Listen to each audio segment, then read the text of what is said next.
I stared at my phone screen reading the group chat message for the third time. The family WhatsApp group, appropriately named Walker Family Updates by my mother, was buzzing with activity on this Thursday afternoon. Mom, emergency family meeting tonight at 7 p.m. We need to discuss Maya's jobless situation before it gets worse. Dad, agreed. This has gone on long enough. Brother Jason, finally. Someone needs to talk sense into her. Sister-in-law Karen, we're just concerned about her future. I was sitting in my corner office on the 47th floor of the Meridian Tower, overlooking the city skyline, wearing a tailored Armani blazer and reviewing quarterly reports for my investment portfolio. The irony wasn't lost on me. For the past 3 years, my family had believed I was unemployed, living off savings and struggling to find direction. What they didn't know was that I was Maya Walker, founder and CEO of Phoenix Capital Group, one of the fastest-growing investment firms on the West Coast. My fingers hovered over the keyboard, ready to type my usual diplomatic response when my office phone rang. Ms. Walker, this is Rebecca from the boardroom. The board members are assembled and ready for your acquisition announcement regarding the Hartwell Industries deal. I glanced at the time, 4:47 p.m. The family meeting was in just over 2 hours. Perfect timing, Rebecca. Tell them I'll be right there. I paused, looking at the group chat still open on my phone. Actually, can you patch this call through to my mobile? I'd like to take it on speaker. Of course, ma'am. As I walked toward the boardroom, my phone lit up with Rebecca's call. I had a sudden impulse, one that had been building for 3 years of family interventions, concerned phone calls and not-so-subtle hints about getting my life together. I answered the call and immediately put it on speaker. Ms. Walker, Rebecca's voice came through clearly. The board is ready to discuss the Hartwell Industries acquisition. The $2.8 billion deal is finalized and they're waiting for your announcement to the press. I held the phone closer to the group chat and typed, "Actually, I'm in the middle of something important. Can you give me just a moment?" Then I opened the family group chat and began typing while Rebecca's voice continued in the background. Me, about tonight's meeting, I might be a few minutes late. Work is getting busy. The responses came immediately. Jason, work? What work? You've been unemployed for months. Mom, Aya, sweetie, we've talked about this. You can't keep pretending you have a job. Karen, it's okay to admit when you need help. That's when I made the decision that would change everything. I typed, "You're right. I think it's time we talked about my work situation. Actually, let me share something with you right now." I held the phone closer to my face and said loudly, "Rebecca, I'm sorry for the delay. Please continue with the board update." Rebecca's professional voice filled my office. "Of course, Ms. Walker. As I was saying, the board has approved the Hartwell Industries acquisition for $2.8 billion.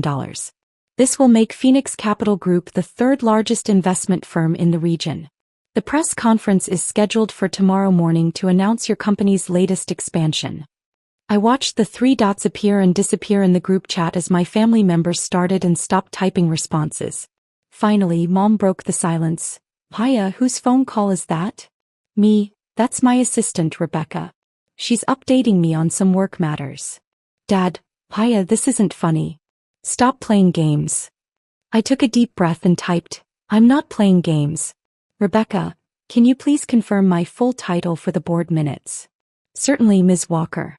Maya Walker, founder and chief executive officer of Phoenix Capital Group, with current assets under management totaling $4.7 billion. The group chat went completely silent.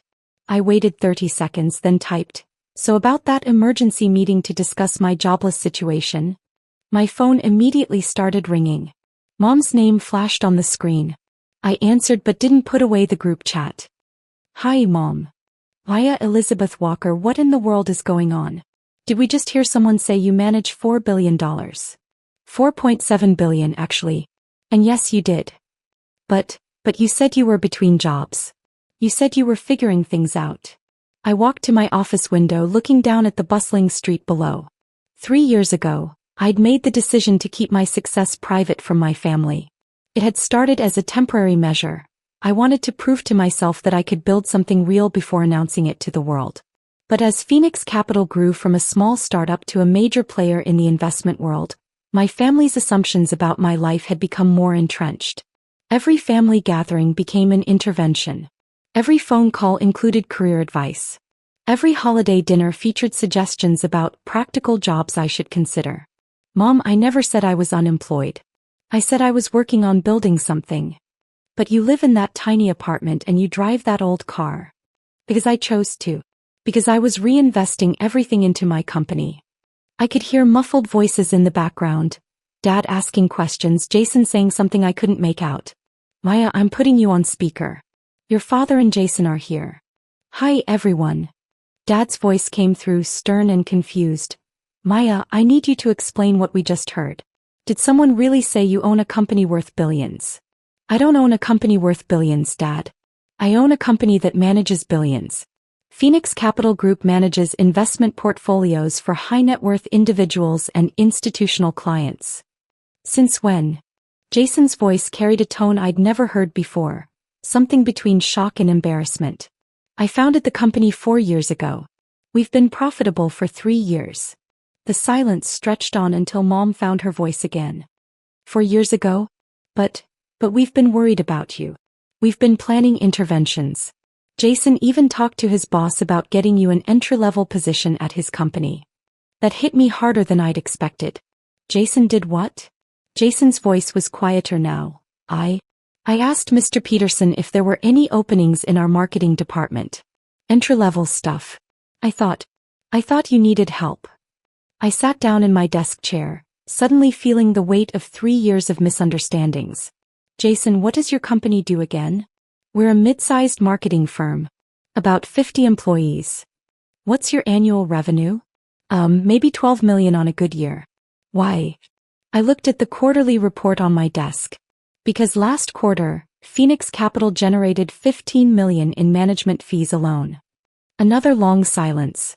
Maya, Dad's voice was careful now. Are you saying you make more in 3 months than Jason's entire company makes in a year? I'm saying that the daughter you've all been worried about has been doing just fine. Mom's voice was small. But why didn't you tell us? I stood up and walked back to the window. This was the question I'd been dreading for 3 years. Because I wanted to see who you really were when you thought I had nothing. What do you mean? Mom, in the past 3 years, how many times have you asked me how I was doing versus how many times you've told me what I should be doing differently? That's not. We were just trying to help. Were you? Or were you embarrassed by having a daughter who didn't fit your definition of success? I could hear whispering in the background. Maya, Jason said finally, I need to apologize. I've been treating you like you were the family screw-up. You have been. And you just let me? I wanted to see if your love for me was conditional on my apparent success. The group chat, which had been silent, suddenly exploded with activity. I could see Karen typing, then stopping, then typing again. Other family members, cousins, aunts, uncles, were being added to the conversation by Jason. Jason, everyone needs to see this. Maya, tell them what you just told us. I sighed and typed, Hi everyone. For those just joining, I'm not unemployed. I'm the CEO of Phoenix Capital Group. We manage $4.7 billion in assets. The responses came fast and furious. Aunt Linda, what? Cousin Mike, are you serious right now? Uncle Tom, Phoenix Capital? I've heard of that company. They're huge. Grandmother, I'm so confused. My phone started ringing again. This time it was Karen. Maya, I need to apologize, she said without preamble. I've been so condescending to you. All those times I tried to give you career advice and you were running a billion-dollar company. Karen. No, let me finish. Last Christmas I literally gave you a book called Finding Your Purpose After 30. You probably wanted to throw it at my head. I couldn't help but laugh. I actually read it. It was quite good even though I'd already found my purpose. Oh my God, Maya. I'm mortified. The group chat was still going crazy. I could see my phone battery draining from all the notifications. Mom, Maya, we need to talk properly. Can you come to dinner tonight? Not for an intervention, just to talk. Me, I can't tonight. I have a board meeting about the acquisition, then a dinner with some clients from Japan. Dad, clients from Japan? Me, Dad, I run an international investment firm. I have clients from everywhere. My office door opened and Rebecca appeared, looking professional but slightly concerned. Ms. Walker, the board is getting restless. They're ready to discuss the Hartwell acquisition and the expansion into the European markets. I looked at my phone, still buzzing with family messages, then at Rebecca. Tell them I'll be right there. And Rebecca? After the meeting, can you prepare a portfolio overview for my family? Something simple that explains what we do. Of course. Should I include the client testimonials and the awards we've won? Everything. It's time they understood what I've been building. I turned back to my phone and typed in the group chat, I have to go to my board meeting now.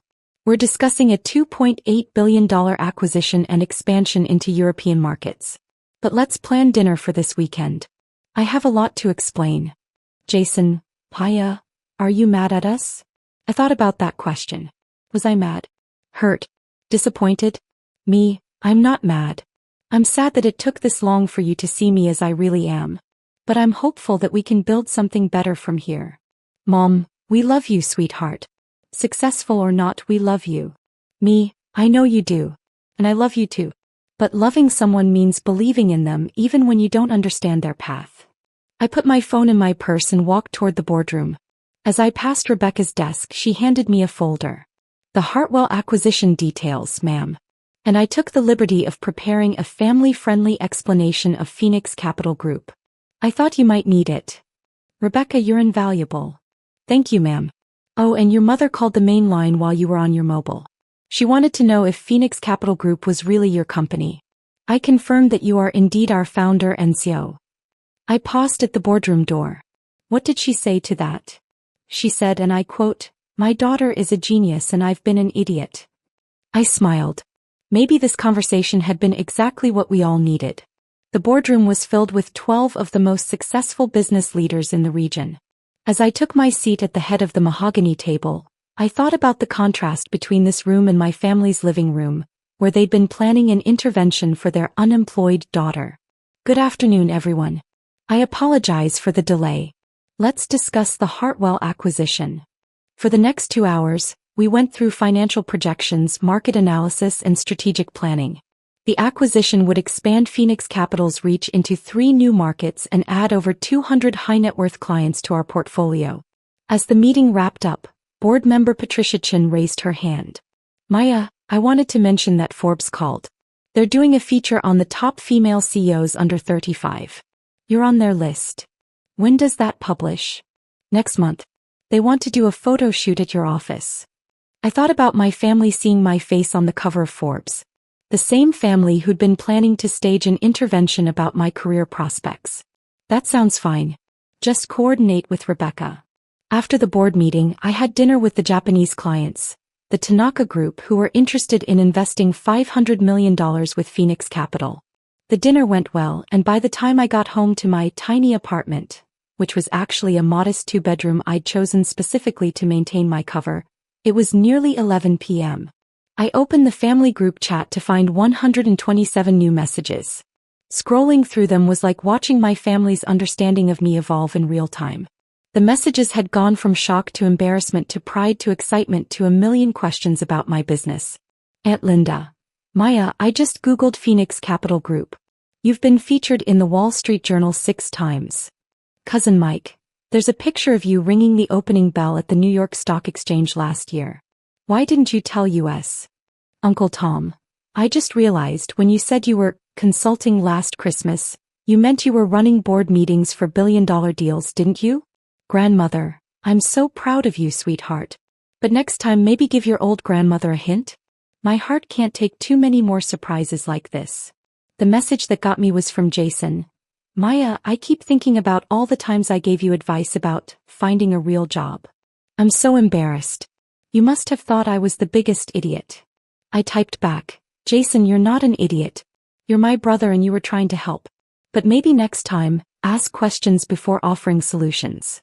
Jason, deal. Can I ask a question now? Me, sure. Jason, are you happy? Like really happy with your life? I looked around my simple apartment, the same apartment I'd kept as a symbol of my commitment to building something real before celebrating it.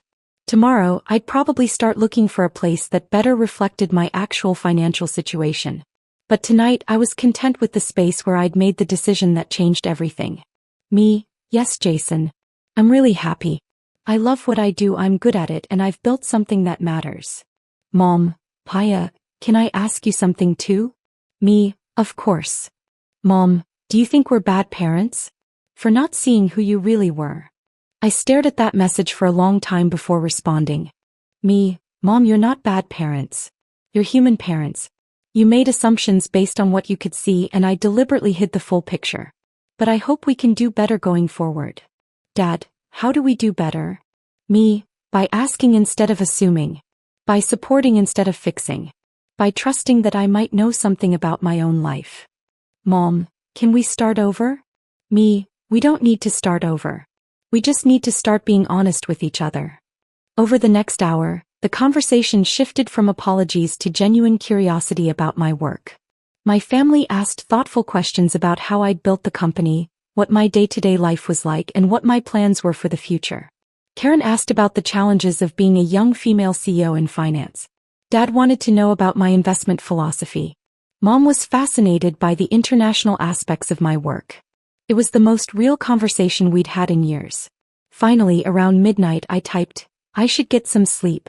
Board meeting at 8 a.m. tomorrow about the European expansion. Jason, Maya, before you go, can I say something? Me, sure. Jason, I'm proud of you. Not because you're successful, but because you stayed true to yourself even when we didn't understand. That takes courage. Me, thank you, Jason. That means a lot. Mom, dinner this Sunday? At our house. I want to hear everything. Me, I'd love that. But fair warning, I might show up in something nicer than jeans and a t-shirt. Dad, you can show up however you want. You're our daughter and we're proud of you. As I got ready for bed, I thought about the conversation that would happen on Sunday. For the first time in 3 years, I could be completely myself with my family. No more hiding, no more pretending, no more strategic omissions. My phone buzzed with one final message from the group chat. It was from grandmother. Maya, dear, I have just one question. When you said you were figuring things out, all those times, were you actually figuring out how to spend $4 billion? I laughed out loud and typed back, something like that, Grandma. Something like that. The next morning, the Hartwell acquisition announcement made the front page of the Financial Times. The article described Phoenix Capital Group as one of the most impressive success stories in recent investment history, and quoted me extensively about our expansion plans. At 9 a.m., my phone started buzzing with messages from family members who'd seen the news. Mom, Paya, you're on the front page of the Financial Times. Jason, my coworkers are freaking out. Apparently, I'm related to a financial genius. Karen, I'm framing this article. My sister-in-law is famous. But the message that made me smile was from Dad. Saw the news. Proud of you, kiddo. See you Sunday for dinner.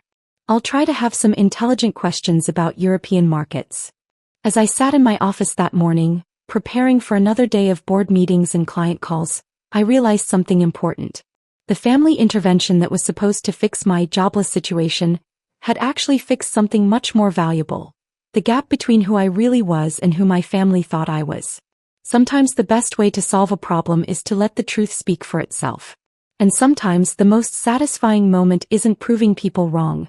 It's finally letting them see you clearly.